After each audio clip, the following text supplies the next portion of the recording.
Pues bueno, muy buenas noches, las 7 en punto, y como siempre somos muy puntuales, vamos a empezar. Me da mucho gusto verlos nuevamente conectados a nuestra plataforma de Zoom y a nuestra plataforma de Facebook de La Keile. La verdad es que es increíble que este año sigamos con todo esto. Me parece maravilloso que hayamos aprendido y que, bueno, yo creo que estas van a ser una de las cosas que van a permanecer de alguna manera en conjunto, tanto presencial como por Zoom, en actividades culturales por lo menos. Pero bueno, pues vamos a aprovechar hoy que tenemos con nosotros a Sophie Mann, como siempre, desde el año pasado, que nos trae pláticas increíbles, interesantes y muy certeras de diferentes temas, con tips muy buenos, la verdad. Antes de darle la palabra a Sophie, quiero nada más recordarle a la gente que nuestras pláticas quedan grabadas tanto en Facebook como en YouTube de La Keile. Pueden verlas. Si alguien no pudo entrar ahorita por cualquier cosa, las reproducciones están ahí. Y al terminar la plática, pueden, bueno, antes de terminar la plática, pueden escribir sus preguntas o dudas en preguntas y respuestas o en el chat de Zoom o en Facebook. Con mucho gusto, Sophie nos las contestará al final. Sophie, ¿cómo estás? Bienvenida otra vez.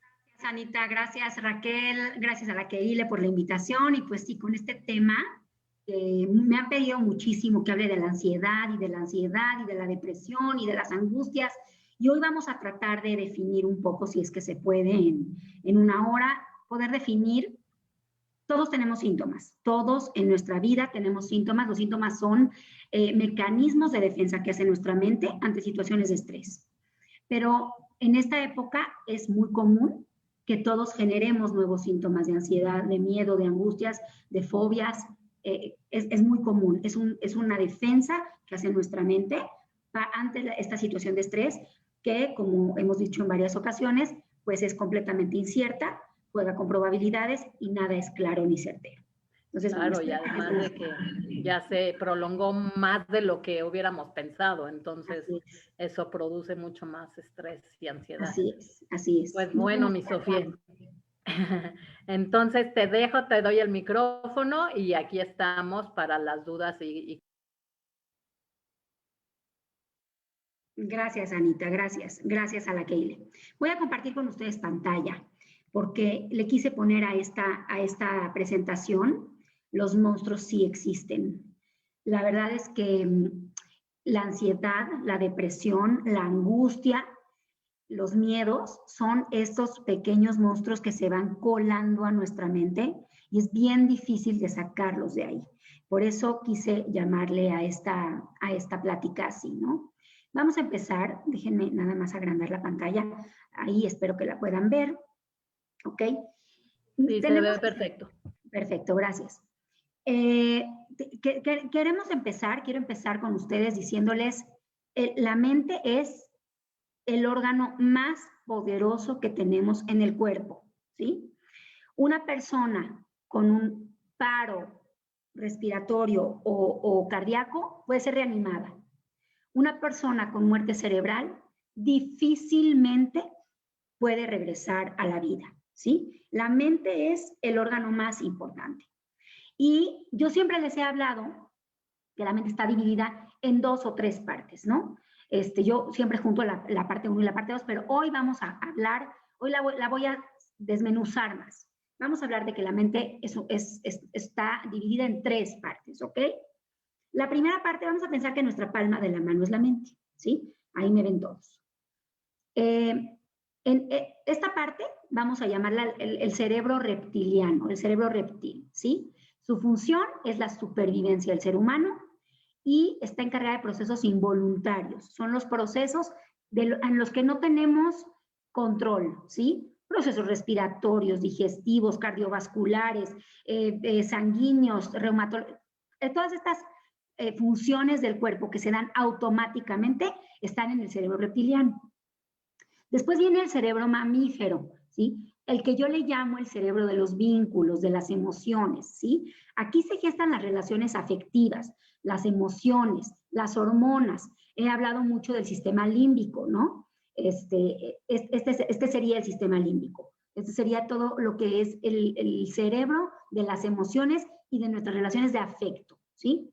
Y está el cerebro del neocórtex o la corteza cerebral, ¿sí? Es aquel que está encargado de razonamiento, de todas las funciones elaboradas del ser humano.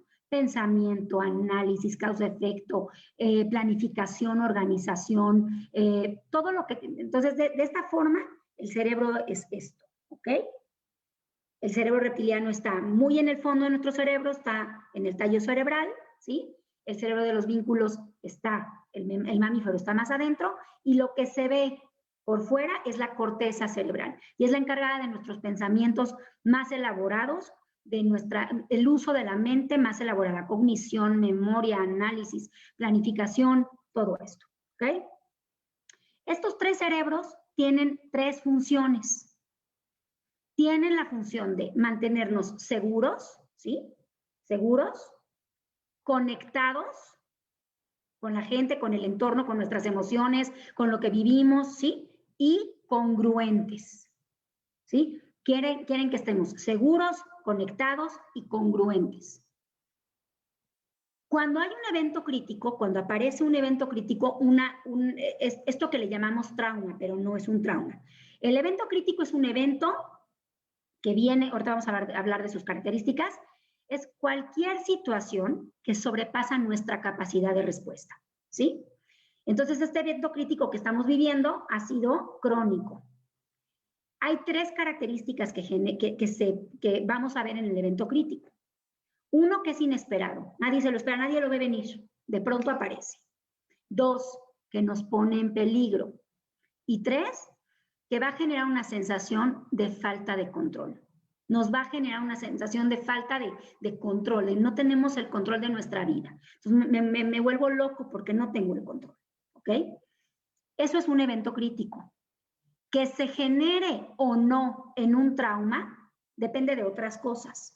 No todo lo fuerte que vivimos se genera en un trauma. Ahorita vamos a hablar de eso. Porque es muy fácil hablar de que lo traumé y lo traumaticé y vamos a estar traumados. No, no.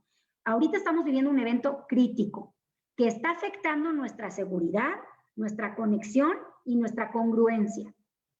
Y que fue inesperado y que nos pone en peligro y que nos quita el control, nos da la sensación de descontrol que tenemos, ¿ok? El evento crítico generalmente viene de afuera, ¿sí? ¿Y qué pasa? Golpea el cerebro. Y entonces va a golpear al cerebro en capas, ¿sí? Vamos a pensar que está el cerebro así. Primero se va a desconectar el neocórtex. Se apaga, ¿sí? Entonces no podemos pensar con claridad. Se apaga. No memorizamos bien las cosas. Cuando vivimos, por ejemplo, un choque fuerte, entonces la gente te dice, híjole, me acuerdo que venía un coche a toda velocidad y ya no me acuerdo de más. Pero tenemos fallas de memoria, de atención, de concentración, de planificación, de organización, porque el neocórtex se apaga ante un evento crítico, ¿no? Después se desconecta el cerebro mamífero. Entonces, empiezo a apagar mis vínculos. Si no puedo resolver el problema vinculándome, entonces empiezo a alterar mis vínculos, empiezo a alterar mis emociones, ¿sí? Tengo pacientes que me dicen, Sofi, creo que soy bipolar. Ya con esta situación, ya me volví loca. Estoy loca. En la mañana amanezco cantando, a las 2 horas ya grité, después me relajé, luego me fui a un spa, o sea, ya estoy loca, ¿sí? Este cerebro no se apaga por completo, pero empieza a estar como intermitente, así, ¿no? Y por último está el cerebro reptiliano, que no se puede apagar porque nos morimos, ¿no? No hay respuestas. No hay una vida fisiológica. No se apaga, pero se altera y tiene 3 respuestas, ¿no? Este cerebro puede tener la respuesta de huir o sobrereaccionar. Toda la sangre de nuestros órganos, sobre todo los internos, se van a piernas y brazos. Entonces tenemos una necesidad de correr, de salir, de hacer, de acomodar, ¿no? Estamos hiperactivos. En esta respuesta, en huir y sobrereacción, se genera la ansiedad, ¿ok? Aquí es donde se va a generar la ansiedad. Después, otra de las respuestas es atacar, ¿sí? Es al revés. La sangre de las extremidades se va al centro y empezamos a pensar con las vísceras. Como cuando decimos, reaccionó con las vísceras, ¿sí? Es el enojo, es atacar, ¿sí? Reaccionamos desde ahí. ¿Quieres defenderte? No mides tu fuerza y te vuelves agresivo, violento, inquieto, impulsivo, ¿ok? Y por último está la respuesta de paralizarse o rendirse. Hay muchas personas que ante la crisis o ante un evento crítico vivido constantemente, el organismo se colapsa, su organismo se colapsa y se rinde. Como muchas veces te dicen, por ejemplo, hay una de las teorías de gente que vive en bosques y en lugares montañosos, donde hay osos, por ejemplo, te dicen que si ves un oso hay que fingir que estás muerto o incluso paralizarte por completo para que el oso no vea en ti una amenaza, porque si no te va a atacar, ¿ok? Pues es lo mismo, se paralizan. Ante el peligro externo, se paralizan. Y aquí, en esta respuesta, se dan los procesos de depresión, ¿sí? Si tenemos una respuesta, una clave psicológica, nuestro cerebro está acostumbrado a reaccionar y a sobrereaccionar, o en nuestra familia así sobrereaccionan, lo más probable es que nuestra respuesta sea similar a lo que hemos visto, ¿sí? Y vamos a sobrereaccionar y vamos a generar tal vez miedos, ansiedades, angustias, que aquí se gestan, ¿ok? Si tenemos una familia en donde cuando se sienten amenazados lo que pasa es atacar, entonces mi respuesta común va a ser la violencia, va a ser la agresión, el ataque. Y si tengo una familia o una predisposición o patrones aprendidos de paralizarme o rendirme, lo que va a pasar es que ante eventos críticos, lo que voy a presentar es depresión, ¿ok? Mucha gente dice, ¿pero tiene que ver con un factor genético? Sí y no. No necesariamente una persona que vive con un padre depresivo va a vivir depresión o con una madre ansiosa va a vivir ansiedad. A veces son patrones aprendidos. ¿Se pueden desaprender? Sí.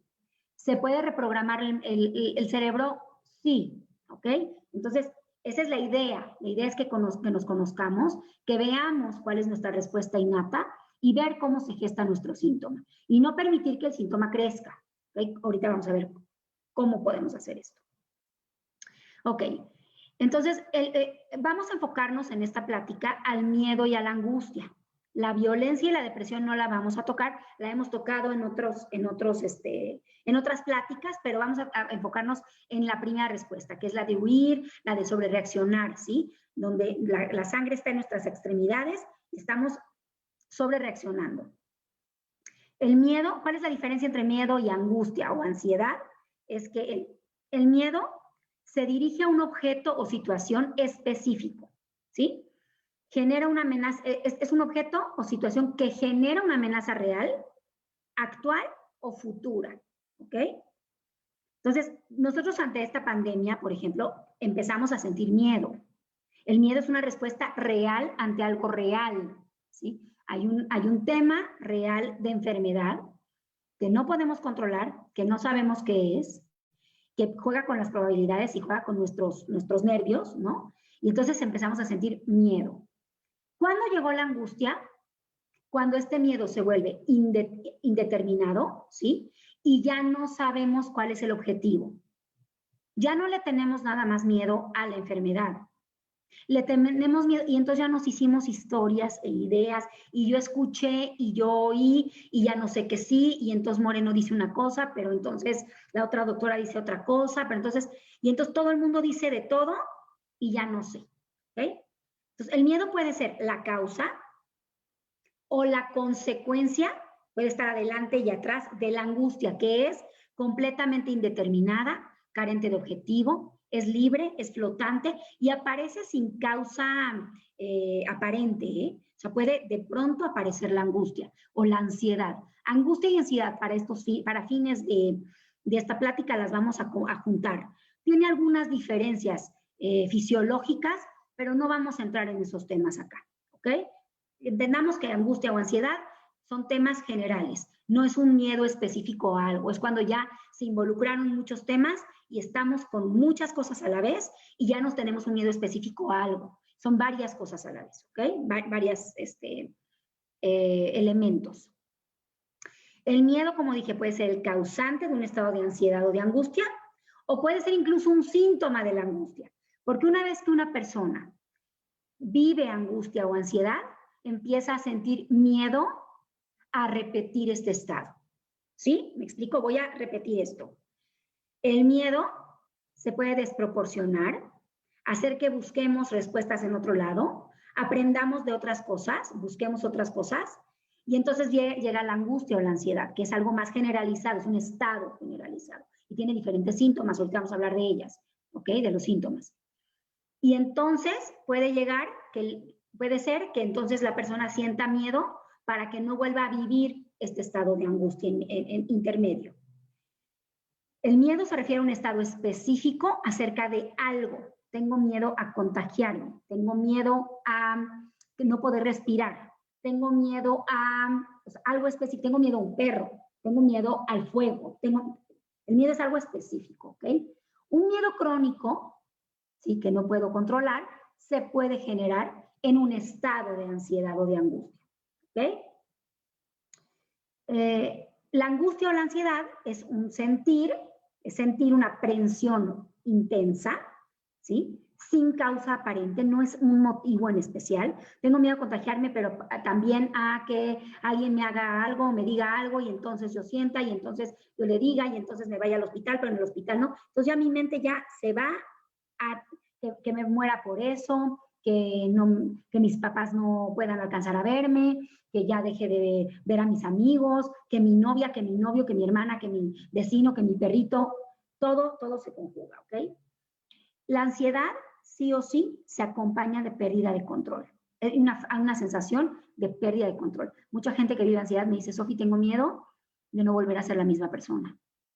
Tengo miedo que me quede así, ¿no? Tengo una persona a la que quiero muchísimo que está pasando ahorita un momento de mucha ansiedad, un paciente mío, que me dice, siento que estoy perdiendo la razón, siento que me estoy volviendo loco, ya estoy loco, ¿no? En la ansiedad también hay síntomas físicos, como dificultad para respirar, que aparte se junta con el COVID ahorita y entonces es una cosa terrible, pues ya me dio COVID. No, ya me falta respirar, entonces le hacen pruebas y pruebas y pruebas, y de que sale negativo. No, esta vez es diferente que ayer, puedo respirar menos. Hay taquicardia o alteración de los latidos cardíacos, ¿sí? Hay como arritmia en los latidos cardíacos. Hay una opresión en el pecho, sienten que hay una opresión en el pecho, hay sequedad en la boca, hay sudoración, ¿sí? Fría, generalmente. Algunos la diferencian por la intensidad de los síntomas, ¿sí? Algunos diferencian angustia y ansiedad por la intensidad de los síntomas. ¿Qué es el ataque de angustia o el ataque de ansiedad? Es estos síntomas que acabamos de decir, pero su aparición es súbita, es inesperada, ¿sí? Y se juntan muchísimo y son intensísimos. Se le conoce como ataque de pánico, ¿sí? Mucha gente está de acuerdo con este término, mucha gente no está de acuerdo con este término. No vamos a entrar en este dilema. Lo que sí es que es lo que conocemos coloquialmente como panic attack o ataque de pánico, ¿sí? Todos los síntomas que dijimos, taquicardia, sudoración, perder el control, falta de respiración, esta opresión en el pecho. Hay gente que llega al hospital pensando que tiene un ataque cardíaco de la opresión tan grande que tiene en el pecho, ¿sí? Es todo esto súbito y en una sola noche o generalmente se da de noche, se da en el momento en que ya la persona está más aislado de sus vínculos y llega este ataque de ansiedad, ¿sí? El trastorno de ansiedad, entonces, o el trastorno de angustia, bueno, se le llama trastorno de ansiedad, son ataques de estos repetidos con miedo a que se repitan otra vez, entonces ya lo siento y entonces ya siento que ahí viene, me da más miedo, ¿sí? Que nos llevan a una preocupación excesiva de que esto vuelva a ocurrir. Entonces, Ya son ataques, picos, pero todo el tiempo estoy igual. No, cuando baja el ataque, no se calman mis sensaciones. Siento todavía que me falta respirar. Siento que no voy a tener el control de la vida. Siento que estoy nervioso todo el tiempo, ¿sí? Me calmo un poco de la intensidad de los síntomas, pero no desaparecen, ¿sí? Entonces vemos, miedo es algo específico. Ansiedad es algo generalizado. Tener ansiedad en esta época es completamente común. Fíjense qué grave, pero así es. Es completamente normal y común tener ansiedad en esta época, ¿sí?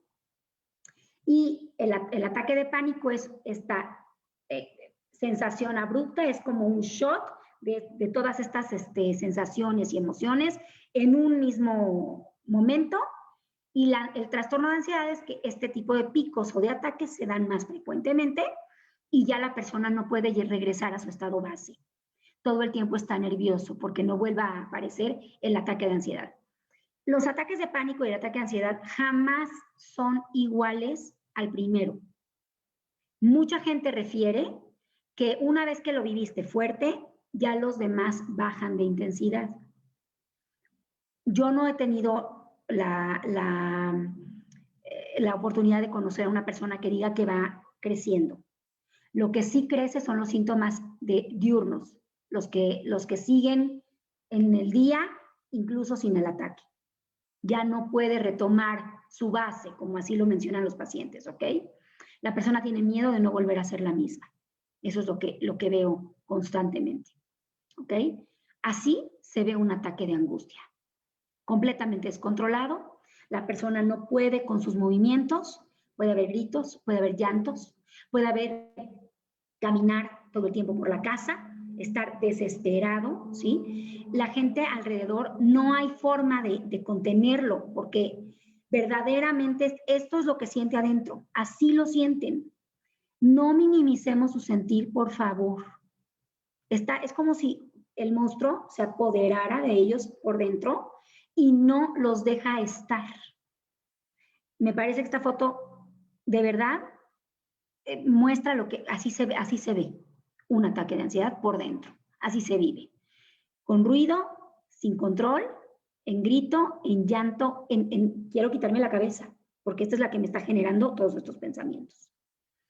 Ok, ahora, tenemos que saber que la respuesta de cada uno de nosotros depende de nuestro contexto, ¿sí? ¿Por qué en una familia hay personas que viven ataques de pánico y hay personas que no? ¿Por qué en una familia donde hay herencia por parte del papá o de la mamá de tener ataques de pánico o de ansiedad, un hijo sí tiene y otro hijo no tiene, ¿no? Todo depende del contexto, ¿sí? Nuestro contexto afecta la respuesta ante la crisis. Y esto es lo que quiero explicarles. Nada en esta vida, y esto va a ser algo que tal vez muchos psicólogos o docentes que me están oyendo estén en contra de esto. Es lo que yo he visto a lo largo de 26 años de trabajo. No soy la persona erudita en todos los temas, pero es lo que yo he visto, ¿no? en años de trabajo. Nada en esta vida, ningún evento crítico, por más delicado y horroroso que sea, se va a convertir en un trauma por sí solo. Repito, nada en esta vida, ningún evento crítico que vivamos de violencia física, sexual, moral, económica, cualquier tipo de abandono, de enfermedad, nada se va a convertir en un trauma por sí solo. ¿Qué requiere para convertirse en un trauma? Que después de lo vivido, el contexto no pueda reparar. Es como si yo siempre les digo a mis pacientes que nosotros tenemos una tarjetita, nosotros nacemos con una tarjeta de crédito y necesitamos tener saldo a favor en esa tarjeta porque la vida nos va a sorprender, sí o sí. Tal vez los eventos críticos de una persona pues van a ser mucho más intensos que los eventos críticos de otra persona, pero eso no minimiza el sentir de cada quien, ¿sí? Yo no tengo que ir a la guerra para sufrir por alguna situación. Claro que no se compara, pero no puedo entonces minimizar mi sentir porque yo no viví esta tragedia que la otra persona vivió, ¿sí? Que es algo muy común que oigo. Tú te quejas, que se queje la gente que fue sobreviviente de... Mis respetos a toda esa gente. Mi compasión, mis respetos y mi interés por ellos. Pero eso no minimiza mi sentir. Hoy yo me siento muy mal porque mi novio no me llamó, o porque mi amiga me abandonó, o porque no pude comprar aquello que quería, ¿no? Hay personas que viven una tragedia familiar y sin embargo no se gesta un trauma en ellos. Y hay personas que viven una situación tal vez, no sé, de desacuerdo de la familia o de un divorcio de padres que no necesariamente tendría que acabar en un trauma y se convierte en un trauma. Todo depende cómo se maneja en el contexto, ¿ok? Contexto, todo aquello que nos rodea, que viene con el texto, pero no es el texto, ¿sí?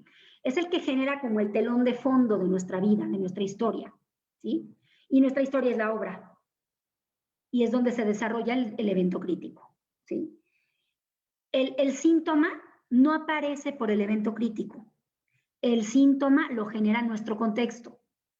Por eso les dije, la forma de reaccionar de nuestro cuerpo o de nuestra mente también depende de los patrones aprendidos en casa o de lo que hemos visto en casa o de cómo reaccionamos ante eventos críticos en casa o si tenemos antecedentes hereditarios o si tenemos más vulnerabilidad, ¿no? ¿Y qué forma parte de nuestro contexto? ¿Qué forma parte? Podríamos hablar de nivel cultural, acervo cultural, o sea, qué tan informada está la familia, los niños, los adultos de esa familia, qué tanta cultura médica, psicológica, política, social tengan referente al tema del evento crítico. Podemos hablar incluso de etnias, ¿sí? Hay personas, por ejemplo, que han vivido, hay etnias o grupos étnicos que han vivido mucho maltrato, mucho conflicto, o hay etnias que están acostumbrados a vender a las mujeres a cierta edad, o a que las mujeres se casen a cierta edad, ¿sí? Y hay grupos sociales y culturales que no. Entonces, una mujer que se case muy temprana en un grupo social que no está acostumbrado, lo más probable es que se genere pues un trauma ahí. Y tal vez en otro grupo que están acostumbrados o que está normalizado esto, pues no se genera como en un trauma, aunque sea un evento crítico. ¿Sí me explicó? El nivel, el acervo cultural, las etnias, la religiosidad, la fe, incluso el tema económico, ¿no? No es lo mismo enfrentarme a un evento crítico con alguna estabilidad económica, trabajo y labor y profesión, así es eso, ¿no? Entonces, cuando el contexto es muy complicado o es muy conflictivo, es una tierra fértil para un trauma. Por eso siempre les digo a los pacientes, hay que cuidar nuestra salud mental o sea, estando sanos, para que el evento crítico no nos invada. Y todos me preguntan, Sofi, pero ¿siempre se tiene que vivir un evento crítico? Me encantaría decirte que no, pero la vida nos sorprende. A todos en algún momento nos toca vivir algo difícil, a todos. Algunos en mayor o menor medida, pero no siempre te van a poder rescatar. Entonces, dedícate a tener saldo a favor. No te esperes a que venga el evento crítico, dedícate a tener más saldo a favor. Y lo hemos visto en esta pandemia. Estas familias que tenían un conflicto ya de entrada antes de la pandemia, pues esta pandemia fue tierra fértil para generar y gestar ahí un trauma. Y muchas familias no sobrevivieron a esto. Y las familias que tenían un saldo a favor, ¿sí? Un acervo cultural, un contexto más cuidado, una vida más armoniosa, cuidada, empática, ¿sí? Pues la pandemia los invadió, pero tenían elementos para enfrentar esto. Y sí sintieron ansiedad y miedo, pero no al grado de generar un conflicto así, ¿sí? Entonces es importante cuidar nuestra salud estando sanos, para no dejar de estar sanos, ¿sí? Ok. Entonces aquí elegí esta gráfica para mostrarles que la persona y el evento crítico por sí solo no es quien genera el trauma, sino la serie de caminos, ¿sí?, que tiene la persona o que llevan al evento crítico o que generan la salida de la persona del evento crítico. Entre más caminos tenga y bien formados y bien podados, más posibilidad tenga de salir yo de esta situación crítica. ¿Ok? ¿Cuál es nuestro contexto hoy en día? Vemos COVID en todos lados. Vemos virus en todos lados. Por todos lados estamos viendo estas estrellitas. Todo nos genera, nos regresa a este punto, ¿sí? Entonces, ¿qué tenemos que empezar a hacer? Buscar estos caminos. Buscar otros caminos. Aunque nuestro contexto sea no olvidar que somos y fuimos seres que tenían un contexto saludable. Recordar eso, porque en algún momento esto va a acabar. Esperemos en Dios que pronto, ¿no? Y tenemos que reencontrarnos, no nos podamos quedar con el evento crítico. Tenemos que ir más allá del evento crítico y estar bien con él y a pesar de él. Ok. ¿Cómo salimos del ciclo? ¿Cómo salimos del ciclo? Posiblemente hay gente que estoy viendo que están escribiendo preguntas. Déjenme terminar y vamos a dejar las respuestas al final. ¿Les parece bien? Bueno, voy a dar algunos tips para salir del ciclo, para que podamos desprendernos de este ciclo. Como saben, el ser humano tiene la capacidad, no tiene la capacidad de elegir qué va a vivir, pero tiene la capacidad de elegir cómo lo va a vivir. Eso decía Víctor Frankl. Y vamos a revertir esto, vamos a tratar de revertir esto. Ante todo, tomar en cuenta el contexto de cada quien. No puedo sugerirle algo a alguien como receta de cocina. Tengan cuidado, por favor. He visto mucho este tipo de cosas que entre grupos sociales y familiares, hazle esto, ponle esto, mételo a esto, cámbiale esto. Hay que tener en cuenta su contexto. Hay que tener en cuenta qué vive esta persona, que vive la ansiedad o el miedo, cuál es su contexto, porque tal vez la solución le genere más ansiedad. ¿Ok? Aunque vivimos una situación crítica en todo el mundo, cada persona y cada familia le va a dar una significación porque los problemas no se fueron de vacaciones, ¿no? No dijeron, ahí viene el COVID, voy a dejar descansar a la familia de estos problemas, ¿no? Ni las otras enfermedades se fueron de vacaciones, ni los otros escenarios de las familias. O sea, el COVID vino con el contexto que teníamos y con el saldo que teníamos a favor o en contra, ¿ok? Algunos consejos prácticos. 1, primero que nada, recuperar nuestra red de apoyo, nuestra red familiar y social. Mantenernos en contacto con familiares y amigos. No enfrentar la situación solo. Si tenemos una ansiedad generalizada, si tenemos miedos, elegir ciertas personas y ciertos horarios, porque tampoco se trata de hablar de la ansiedad y de los pensamientos catastróficos todo el día, ¿sí? Pero elegir estos momentos y estas personas y hablarlo, pedir ayuda, decir, oye, me estoy sintiendo mal, ¿qué puedo hacer? A ver, distráeme, a ver, platícame de algo, a ver, ven, hazme compañía, ¿sí? No estamos solos y no debemos de enfrentar la ansiedad, ni la angustia, ni los miedos solos, ¿ok?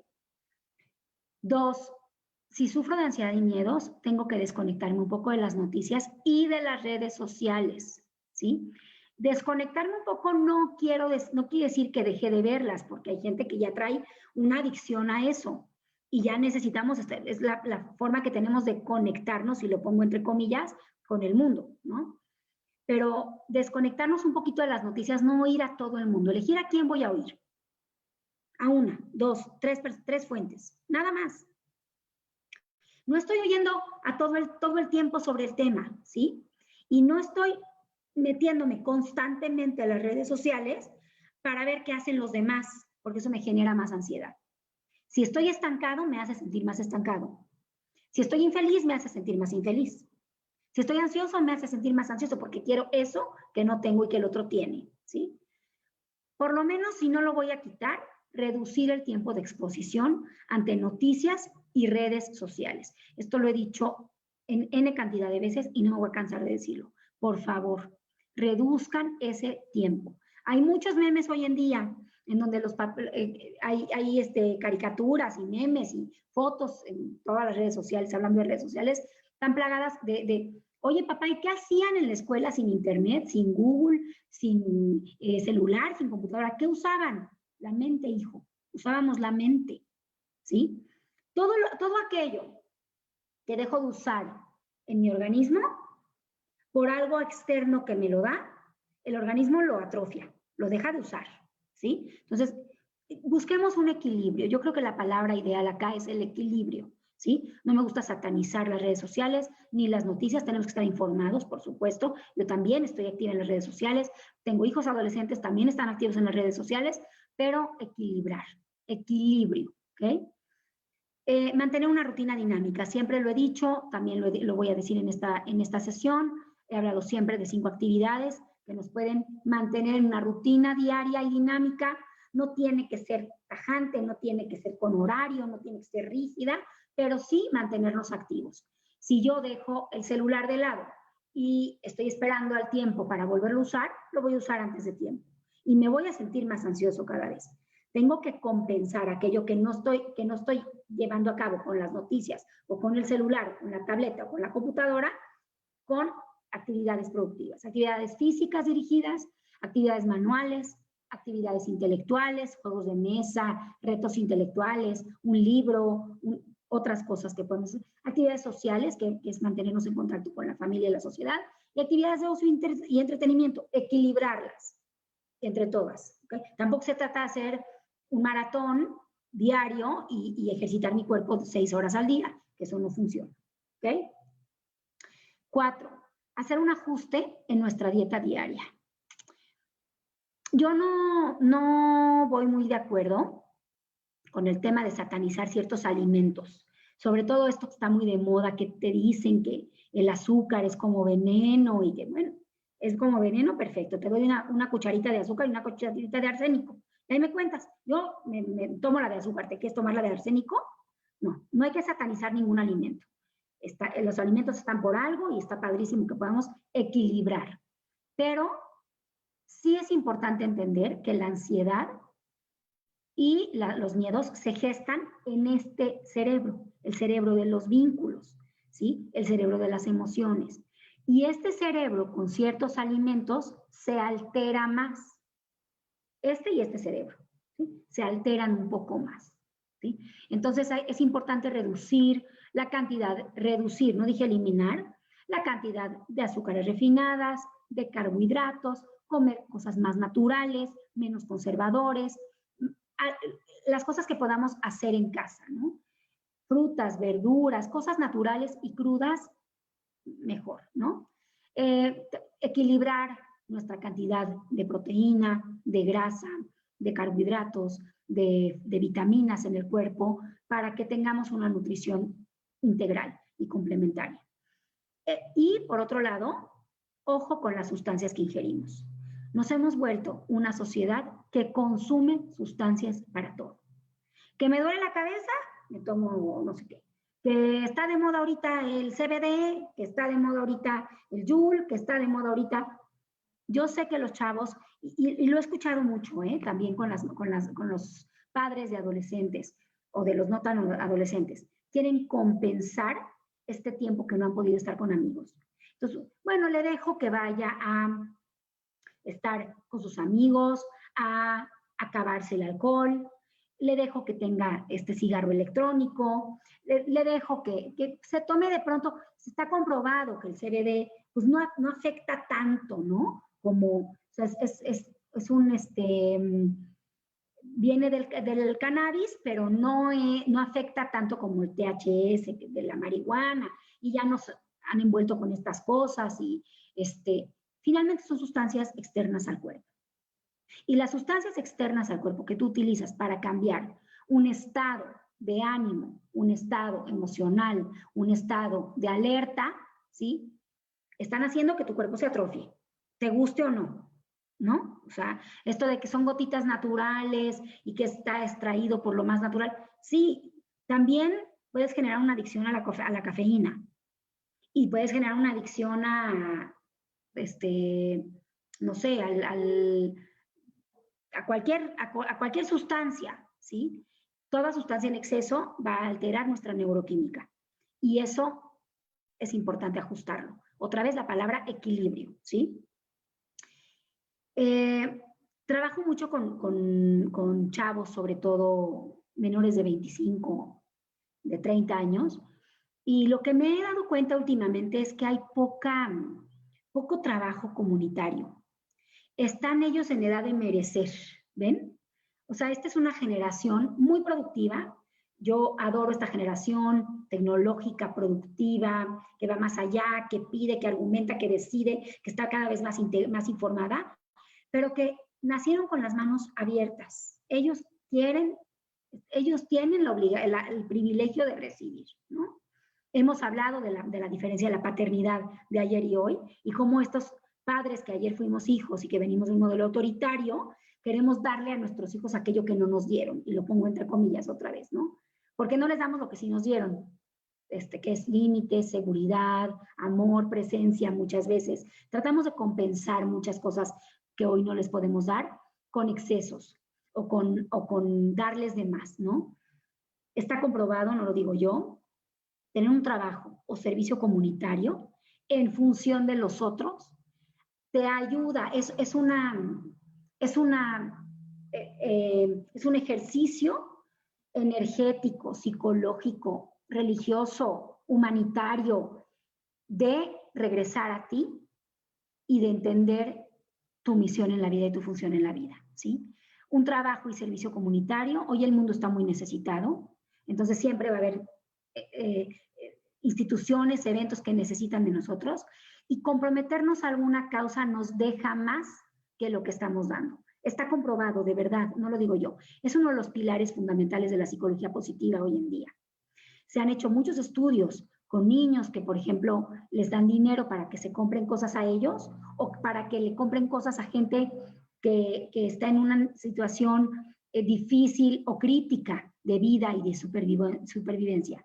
Y definitivamente la gente que ocupa su tiempo, dinero y esfuerzo en hacer el bien, su sensación de felicidad y de bienestar es muchísimo más desarrollada que aquellos que solamente vieron por sí mismos, ¿sí?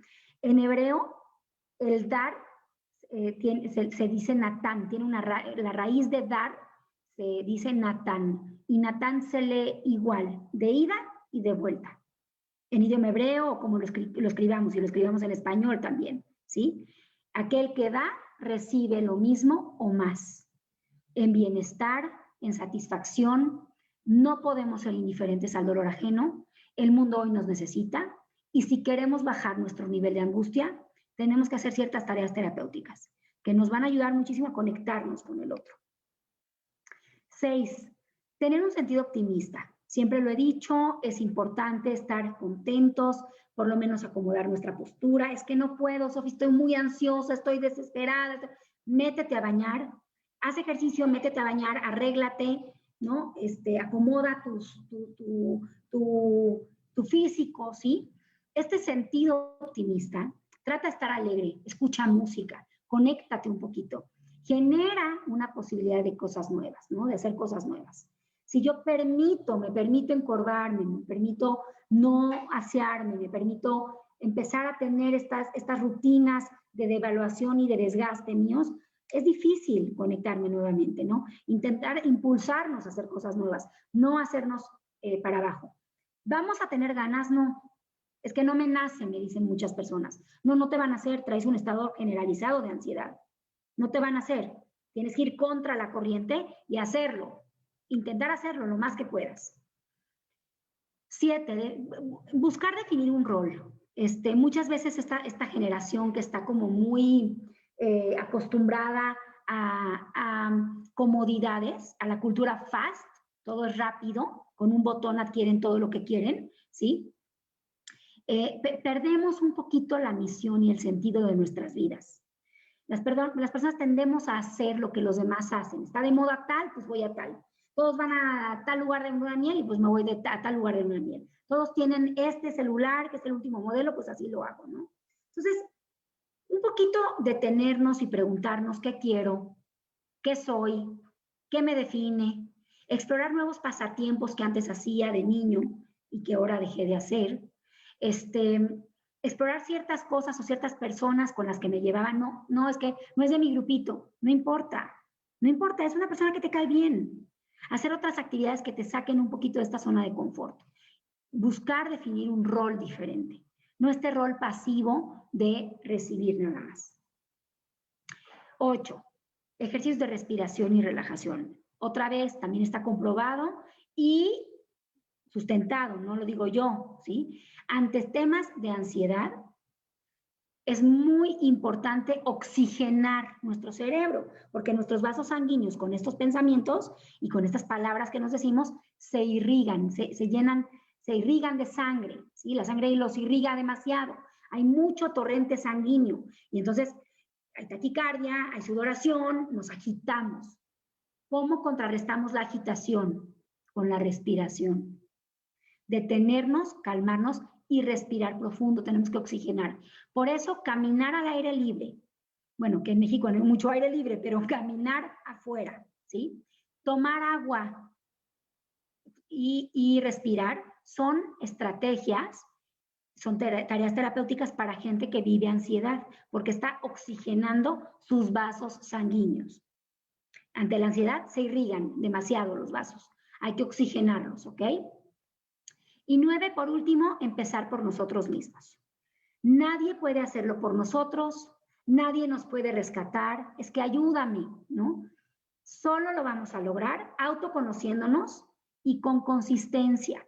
Por favor, no hagamos de todo, yo no quiero que hagan de todo, quiero que hagan 2, 3 cosas y que las hagan consistentemente. Si hago una cosa y luego otra y luego otra y luego otra ante un mismo estado de ansiedad, lo más probable es que no pare la ansiedad. Es que ya fui con el homeópata, pero ya fui también con el psiquiatra, pero ya también me cambié de psiquiatra, pero ya fui a estas sesiones, pero luego no, pero luego sí, pero luego ya me fui de viaje y perdí la consistencia. No, tú traes un estado de ansiedad y te tienes que concentrar porque si no, no vas a salir del estado de ansiedad. No, nadie te lo va a quitar, lo tienes que hacer tú, tienes que salir de ti. ¿Cómo? De autoconocerte, saber qué te está generando esto, cuáles son los efectos, los eventos desencadenantes de esto puede ser, o de estos pensamientos, y la consistencia en tus tareas. No hagas de todo, haz poco, pero todo el tiempo, ¿ok? Y bueno, esto es la plática de estos monstruos de la mente. Espero que les haya gustado. Y ahora sí, estoy abierta a dudas, comentarios, sugerencias, opiniones. Uf, pues sí. Sí, yo tengo una pregunta. Dime una cosa. Cuando pasa una tragedia en una familia, creo que tiene mucho que ver también la personalidad de cada quien, ¿no? De cómo, o sea, obviamente a todos les puede doler muchísimo lo que haya pasado, pero cada miembro de la familia con su personalidad lo sacará adelante o no. Pero sí creo que es importante la personalidad de cada quien, ¿verdad? Totalmente, totalmente. No lo comenté, gracias por recordarlo. En el contexto del que hablábamos, en el telón de fondo del que hablábamos, que tiene que ver con acervo cultural, con información, con capacidad económica, con muchas cosas que dirigen y que acompañan este evento crítico, tiene que ver lo que se llama fuerza yoica, ¿sí? Todos tenemos una fuerza del yo. ¿Sí? Freud hablaba mucho de la fuerza yoica. Freud hablaba de que la mente se divide en 3 grandes rubros. El ello, que busca las pulsiones, busca los impulsos, los instintos. El super yo, que es el deber ser, es el juez que te dice, no, no, todo mal, todo mal, todo mal. Y es el yo que lidia entre estos dos. Hay personas que nacen, porque sí es una característica psicológica de nacimiento, con mayor fuerza yoica que otras. ¿Se puede generar más fuerza yoica? Sí.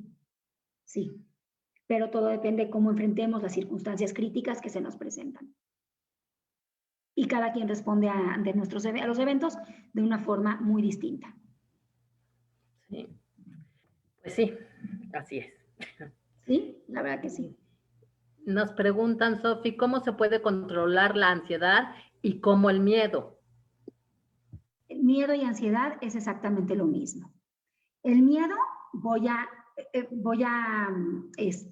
enfocarme en qué tan lógico es, porque el miedo está difundido, o sea, directo a alguna situación real, ¿sí? ¿Qué tan lógico es?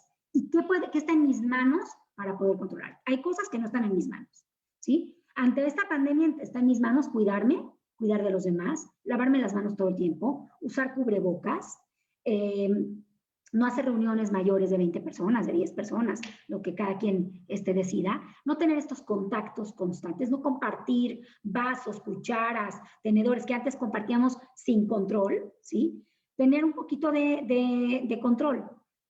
O sea, el miedo se puede controlar un poco, usamos la lógica en el miedo. En la ansiedad no hay mucha lógica, entonces hay que buscar escenarios para aprender a respirar, bajar estos escenarios de ansiedad y generar saldo a favor con estos consejos prácticos que les di. No he tenido saldo a favor, nunca he hecho esto, pues empieza a hacerlo. Pues que ya tengo ansiedad, no importa, hazlo. Te va a generar saldo a favor para cuando aparezcan los ataques de ansiedad.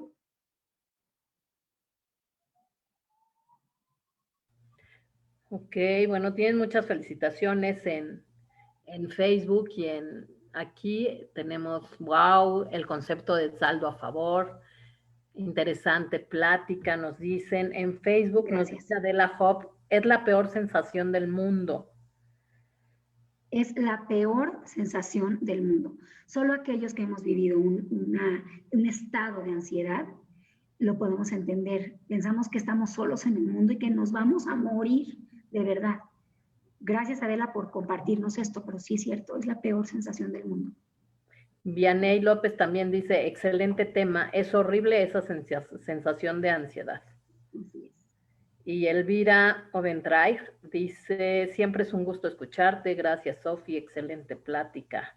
Gracias. Felicitaciones, Noemí Levinsky también, excelente plática. Sofi nos dice, Sofía Nousari, muchas gracias, un abrazo. Espérame, aquí tengo algo más, deja ver. Sí, Jackie Madre, excelente plática de tips. Luxi Michan, interesante plática. Pues sí, muy interesante la verdad. ¿Y a quién no le ha pasado? Bueno, a mí por lo menos, yo tengo 1 hora COVID al día. De plano. Así de que, ya me duele la cabeza, ya tengo calentura, ya. Creo que es la hora COVID. Sí. Pues creo que no hay más preguntas, no veo más preguntas, Sofi. Laura Cortés nos dice en Facebook, entré en ansiedad en el COVID, me perforé la lengua al morderme y no dormía. Fue espantoso. Gracias por la plática, seguiré los consejos. Así es, Laura y todos, es importante hacer saldo a favor. La ansiedad viene y no nos avisa. Y no va a ser el único evento crítico que vamos a vivir. Ojalá que ya no tengamos que enfrentar como población mundial algo así, ¿no? Pero hay que estar preparados.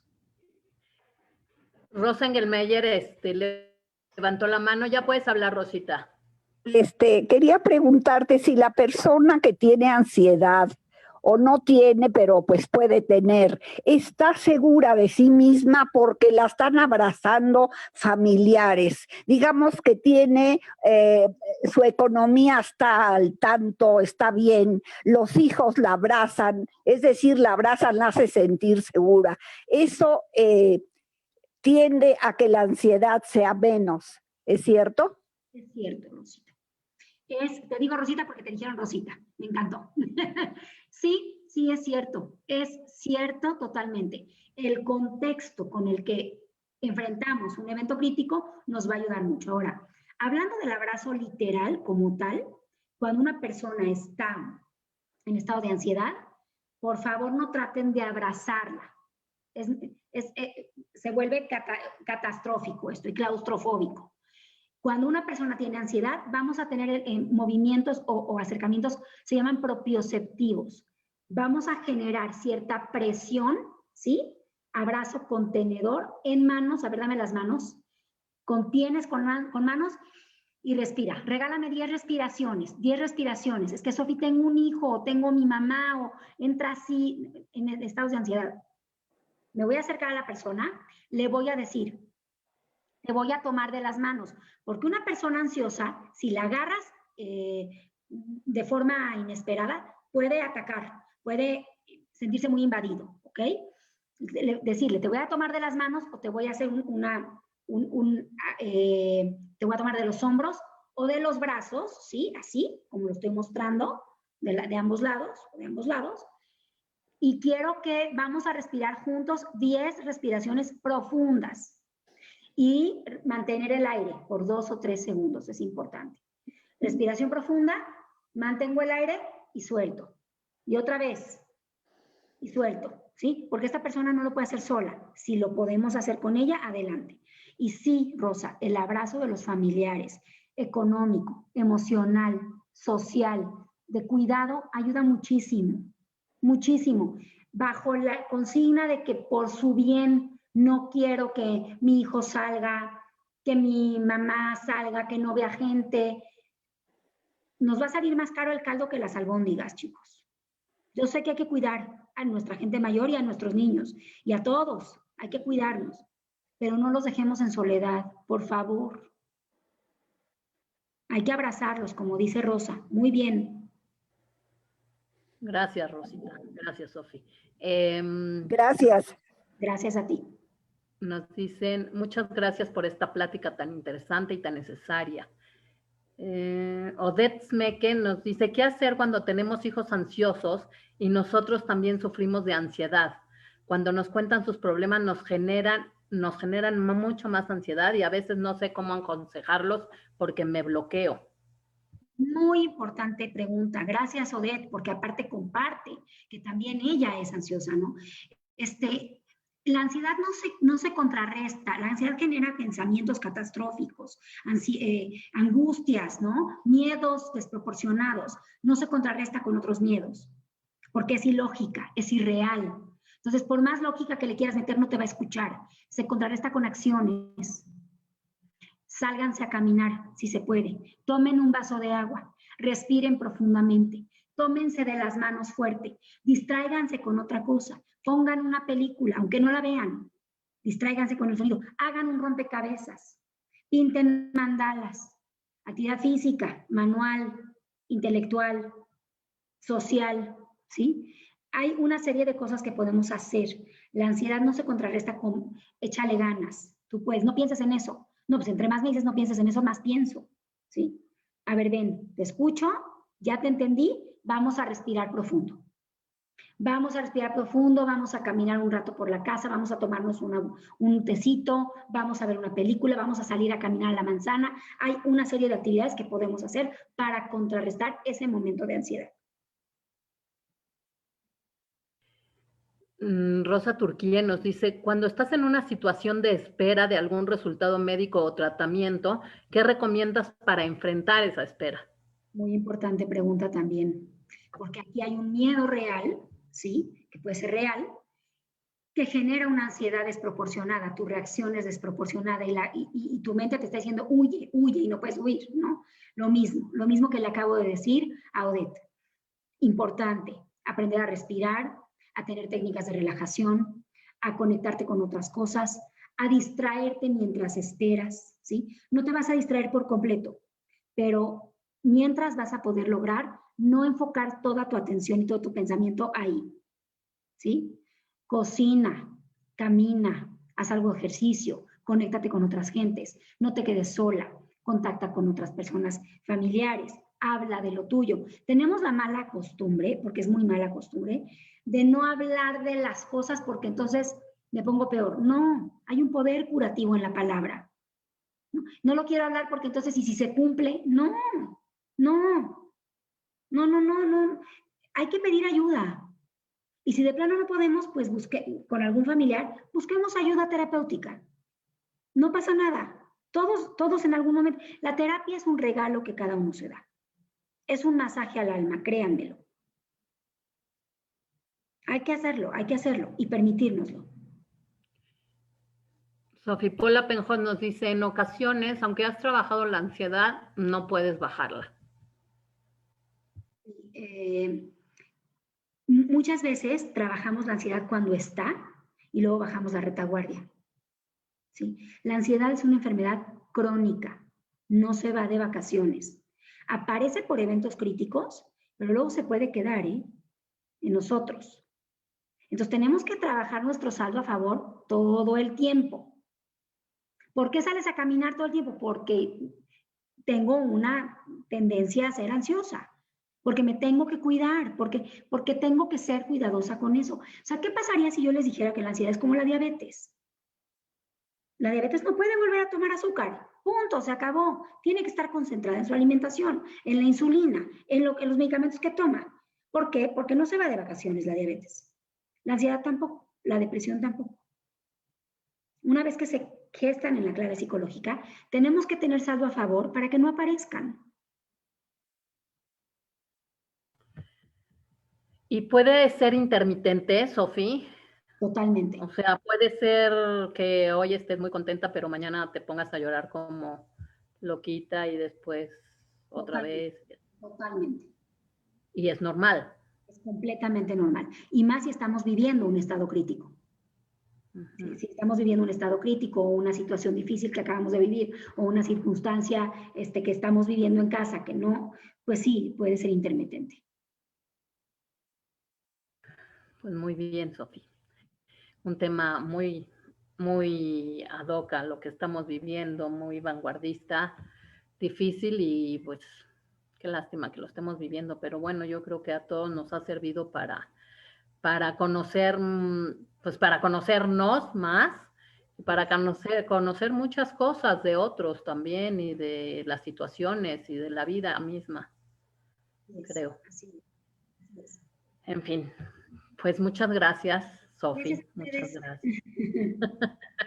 Muchas gracias. Gracias a todos los que se conectaron a nuestras plataformas. Les recuerdo que están grabadas las pláticas por si no pudieron entrar, por si la quieren volver a escuchar o por si saben de alguien que les sería interesante, importante escuchar algo así.